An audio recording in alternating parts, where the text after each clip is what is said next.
सोलापूर शहरात 1 एप्रिलपासून रेशन कार्डाबाबत लागू होणाऱ्या जाचक व दुटप्पी नियमावली विरोधात तीव्र निषेध व्यक्त करण्यात आला।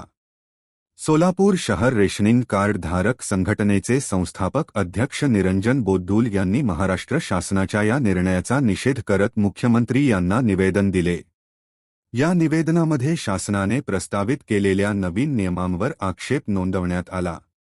स्वतःचे पक्के घर असणे, दुचाकी किंवा चारचाकी वाहन असणे तसेच कुटुंबातील सदस्याने इन्कम टॅक्स भरल्यास रेशन बंद करण्याच्या अटी अन्यायकारक असल्याचे संघटनेने म्हटले आहे। यावेळी शासनाने या निर्णयाचा फेरविचार केला नाही तर लोकशाही मार्गाने राज्यभर आंदोलन छेडण्याचा इशाराही देण्यात आला।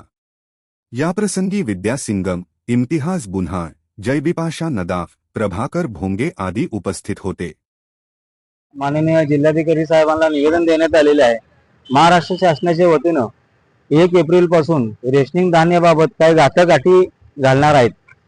त्या अटीमध्ये केवायसीच्या नावाखाली किंवा डुप्लिकेट कार्ड शोध मोहीमच्या नावाखाली ज्यांच्या घरी घर आहे स्वतःचं आणि त्यांची गाडी आहे आणि त्यांनी इन्कम टॅक्स भरतात ते सगळ्यांचे रेशनिंग कार्ड बंद करायचं हे षडयंत्र महाराष्ट्र शासनाच्या वतीनं चालू करणार आहेत।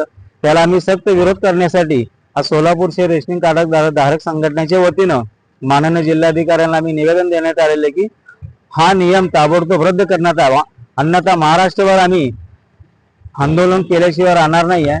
म्हणून महाराष्ट्र शासनाला आम्ही सर्व सोलापूरकरांच्या व सर्व रेशन कार्ड धारक संघटनेच्या वतीनं धारकांच्या वतीनं विनंती करतो की आपण हा जाचक अटी न लावता जे अन्न सुरक्षा कायद्याखाली प्रत्येकाचा अधिकार आहे की ज्यांना प्रत्येकाला अन्न धान्य रेशनचे धान्य मिळालंच पाहिजे, पण डुप्लिकेटच्या रेशन कार्डच्या नावाखाली ज्यांचं घर आहे आणि ज्यांची गाडी आहे त्यांना जर रेशन धान्य बंद होत असेल तर आम्ही कदापि सहन करणार नाही।